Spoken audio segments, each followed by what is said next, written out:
What takes place when America's beloved film star shares a stage with one of daytime TV's most outspoken and polarizing personalities, and the exchange spirals so far off course that it ends in a shocking walk-off no one anticipated. The scene that unfolded would soon be remembered as one of the most jaw-dropping clashes ever broadcast live. The day had begun routinely at the bustling studio of The View in New York City. Sandra Bullock arrived ahead of schedule for what was meant to be a breezy, upbeat segment promoting her newest movie. Relaxed and cheerful, she sat in the green room with a cup of coffee, going over key points with her publicist. There was no hint that within the hour she would be caught in a storm that would dominate headlines and social media feeds.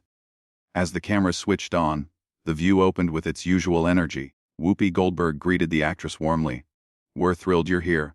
Your new film sounds fantastic. Tell us all about it." Sandra responded with her signature grace, her easy smile lighting up the set. She thanked them for the invitation and described the movie as a deeply personal project centered on redemption and fresh starts. She spoke about resilience, about how people can rebuild when life throws the unexpected their way. Sarah Haynes leaned in with genuine curiosity, asking what inspired her to take on the role. Sandra answered thoughtfully, explaining that everyone faces moments of doubt or failure. The character's journey, she said, reminded her that transformation is always possible. It is never too late to choose compassion over bitterness, to mend relationships instead of destroying them. The audience listened attentively, clearly drawn in by her sincerity. Yet one voice at the table had remained conspicuously silent. Joy Behar watched closely, her expression tightening as the conversation progressed. Viewers could sense a shift, though they could not yet identify its source. When she finally spoke, her tone cut through the warmth that had filled the studio moments earlier. "Since you're talking about mending fences," Joy began, her words measured but edged with skepticism, "I have to bring up some of your recent remarks about the industry. Some critics might say your outlook is overly optimistic, maybe even unrealistic."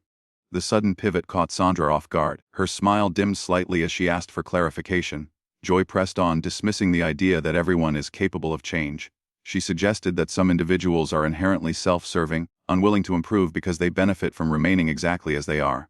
The atmosphere shifted instantly. Whoopi Goldberg adjusted in her seat, visibly uneasy. The audience, which had moments earlier been relaxed and engaged, now sensed the undercurrent of confrontation. Maintaining composure, Sandra answered carefully. She said she believed most people, when given space to reflect and grow, strive to do better. Growth, she insisted, is possible when accountability and self-awareness are embraced. Joy responded with a sharp laugh, repeating the word, most, as though it were naive. Some people, she argued, double down on their flaws, hiding behind their achievements while portraying themselves as victims. The exchange no longer resembled a promotional interview. Even for a program known for spirited debate, this felt different. There was a personal sting in Joy's words, something that seemed disconnected from the film being discussed. Sarah Haynes and the other co-hosts exchanged uneasy glances as the tension thickened. Attempting to redirect, Whoopi suggested returning to Sandra's upcoming projects, but Joy was not finished. She questioned the idea of redemption, raising the issue of responsibility. "What about those hurt in the process?" she asked. "When someone claims to be finding themselves." The implication hung heavily in the air. From the wings, Sandra's publicist signaled urgently, clearly concerned. Still, Sandra chose to respond directly. She affirmed her belief in accountability, stating that forgiveness does not excuse wrongdoing. Instead, it frees individuals from being consumed by resentment. Holding on to anger, she explained, often damages the person carrying it more than the person who caused it. Joy countered swiftly, her voice climbing in intensity. "It is easy," she implied, "to speak about forgiveness from a place of comfort and success. Not everyone has the luxury of distancing themselves from the fallout of others' decisions." The studio audience sat frozen. Camera operators hesitated, unsure whether to continue focusing on the confrontation or shift attention elsewhere. The tension was now unmistakable. Sandra's calm demeanor began to harden slightly, her tone steady but firm. She stated that if there was a specific grievance, it would be more appropriate to address it privately rather than using a national platform to launch accusations. The remark drew an audible stir from the crowd. Joy responded with open mockery, suggesting that talk of goodwill was hollow in an industry where, in her view, smiles often conceal betrayal. She accused unnamed figures of advancing their careers at the expense of others, only to later adopt a moral high ground. Though no explicit names were mentioned, the insinuation was unmistakable. The co-hosts appeared increasingly alarmed. What had begun as a routine appearance had transformed into something raw and deeply uncomfortable. The boundaries between professional discourse and personal grievance had blurred. Sandra, who had arrived expecting to discuss storytelling and inspiration, now found herself at the center of what felt like an unresolved vendetta. Viewers at home would later describe the segment as surreal. The clash unfolded in real time, without the protective filter of editing. It was not merely a disagreement over philosophy, it carried the weight of years of frustration surfacing unexpectedly. As the confrontation escalated, it became clear that this was no longer about a film or abstract ideas about change. It had turned into a moment of reckoning, broadcast live for millions to witness. Sandra inhaled slowly, visibly steadying herself as she attempted to remain composed despite Joy's increasingly volatile conduct. She kept her posture straight, her tone controlled. She explained that she had come to discuss her new film, and to engage with the viewers at home. Whatever frustrations Joy might have been experiencing, she added, did not belong in this setting. The phrase, personal frustrations, seemed to ignite something. Joy's voice trembled with outrage as she fired back, challenging the notion that this was merely personal. If they were going to talk about motives, she said, then perhaps it was time to examine Sandra's public image. What about the carefully curated humanitarian persona? What about the high-profile charity appearances that conveniently aligned with press coverage? Joy suggested that some celebrities treated philanthropy like a publicity tool rather than a genuine commitment. The accusation lingered heavily over the table. Sunny Hostin looked stunned, her lips parted in disbelief, while Alyssa Farah Griffin stared at Joy as though witnessing an entirely different side of her colleague. The atmosphere had shifted from tense to explosive. Sandra's calm exterior began to show signs of strain. She responded firmly, stating that her charitable involvement was deeply meaningful to her and not something she treated lightly. She made it clear that questioning her intentions without evidence was unfair and irresponsible. Her voice, though controlled, carried unmistakable hurt. Joy let out a sharp, humorless laugh. She claimed decades of experience in the entertainment world had taught her how public relations worked. According to her, celebrities often attended a handful of glamorous fundraisers, wrote sizable checks that conveniently doubled as tax deductions, and then received glowing headlines portraying them as selfless figures. She implied that Sandra fit that mold. The phrase, "people like you," cut through the air. Sandra's expression hardened instantly. She asked what exactly Joy meant by that remark, her voice now cool and edged with steel. The words were no longer soft or conciliatory. Joy did not hesitate. She said she was referring to individuals who carried themselves as morally superior, who floated above the chaos while others struggled in less glamorous trenches. She criticized the way Sandra spoke about mercy and redemption, as though delivering wisdom from a mountaintop. Then she asked pointedly where that compassion had been when it was truly needed. Silence consumed the studio. Only the faint hum of production equipment and distant street noise could be heard. The audience seemed frozen, unsure whether they were witnessing an argument or a professional meltdown. Behind the scenes, staff members signaled urgently to producers, searching for a way to regain control of the broadcast. Sandra spoke slowly, measuring every syllable.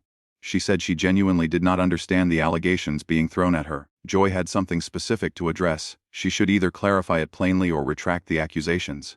Vague insinuations, she insisted, were damaging and inappropriate. The suggestion of an apology triggered another surge of anger.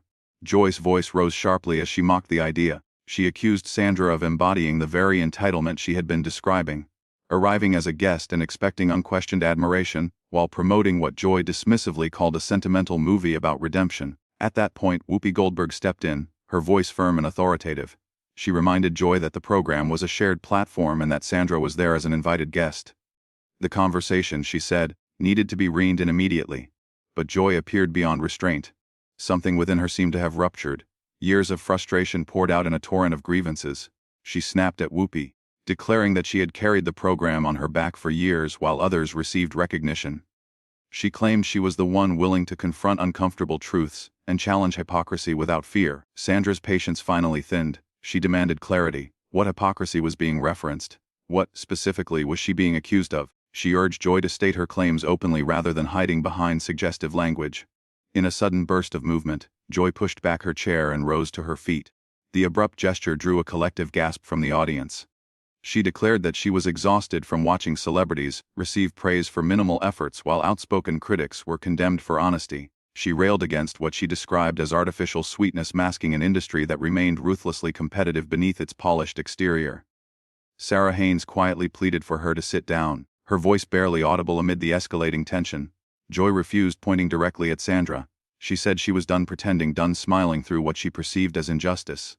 The accusations intensified. Joy suggested that Sandra's success was not purely the result of talent or integrity but of navigating, and perhaps exploiting, a system that favored certain appearances and personalities. She implied that countless others might have been overlooked along the way. That was the breaking point. Sandra rose as well, her composure finally giving way to visible frustration. She stated that she would not remain seated while her character was attacked based on unspecified grudges. She declared that she had worked diligently for her career, and would not accept baseless claims undermining her integrity. The confrontation now stood at full volume, two women facing each other across the table, neither willing to retreat. The rest of the panel appeared stunned, caught between loyalty to their colleague and discomfort at the spectacle unfolding live. The once promotional segment had transformed into a raw clash of egos, ideals, and unresolved resentment, broadcast without delay to a nationwide audience. Rather than retreating, she appeared to plunge further into her anger, as though admitting any validity in Sandra's words would be unbearable. Her eyes burned with intensity, and her tone turned sharp and cutting. "You really believe you're enlightened?" Joy said, her voice laced with hostility. "You act like you've figured everything out, just because you've managed to remain adored and in demand. Let me explain something about surviving in this industry." She paced her words deliberately, leaning into each one. Staying visible, she argued, sometimes requires embracing the role of antagonist, demands saying what others are too timid to voice, challenging narratives that make people comfortable. And sometimes, Sandra responded with striking composure, it simply means being unkind to people who haven't done anything to deserve it. That response seemed to detonate whatever restraint Joy still possessed. Her expression twisted with unfiltered fury. In one abrupt motion, she grabbed the microphone pack clipped to her clothing and tore it free, the wire snapping audibly under the force. "You know what? I'm finished," she declared, her voice echoing across the stunned set. "I'm done with this program. I'm done pretending I care about opinions from people who wouldn't survive 5 minutes outside their protected bubble, and I'm especially done being lectured by someone whose toughest decision is which charity event to grace with their presence." The studio descended into disorder. Producers gestured frantically from behind the cameras, debating whether to cut the broadcast. Audience members murmured in disbelief, some gasping openly. The remaining hosts sat motionless, struggling to process the eruption unfolding before them. "I quit," Joy announced, projecting her words toward the rafters. "I refuse to keep being the lightning rod for controversy, while everyone else plays it safe. I'm tired of being labeled the villain simply because I'm willing to raise questions others avoid." Sunny Hostin finally spoke, her voice tentative but urgent. She urged Joy to pause, to sit back down and breathe. She suggested that the situation could still be repaired, that emotions were simply running high. "A face," Joy scoffed bitterly. "This isn't some fleeting outburst. This is decades of resentment surfacing all at once. I've watched this business reward mediocrity while punishing blunt honesty. I'm done pretending that's acceptable." Through the turmoil, Sandra rose slowly to her feet. Despite the whirlwind around her, she carried herself with measured dignity. "Joy," she said evenly, "I sincerely hope you find whatever support you need, but what happened here today wasn't bravery or truth. It was an unprovoked attack on someone who arrived with respect and good intentions. That isn't authenticity, simply wrong."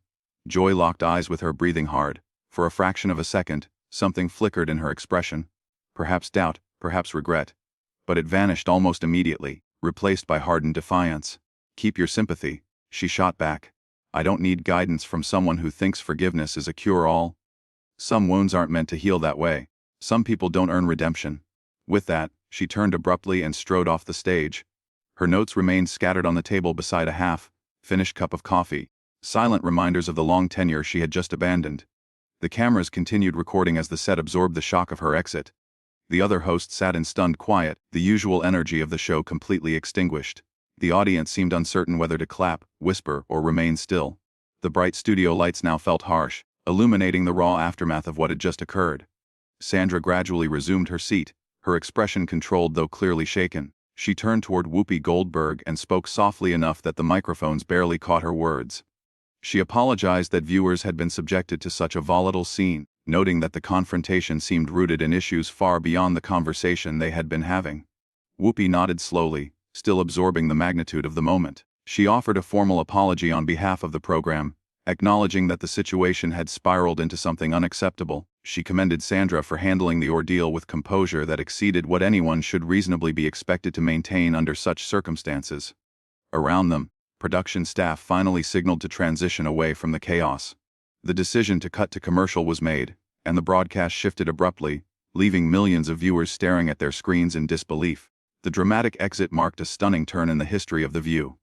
A tenure spanning more than 2 decades had ended not with a farewell tribute, but with a storm of anger and unresolved tension. The outburst would quickly ripple beyond the studio, igniting debates across social platforms and news outlets about professionalism, authenticity, and the fine line between candor and cruelty. On the set, however, the immediate focus was recovery. The remaining hosts sat quietly, gathering themselves before the cameras would return. The earlier warmth of the promotional interview felt like a distant memory, replaced by a heavy stillness. Sandra maintained her upright posture, determined not to let the spectacle define her appearance. Though visibly affected, she remained poised, embodying the very composure she had spoken about earlier.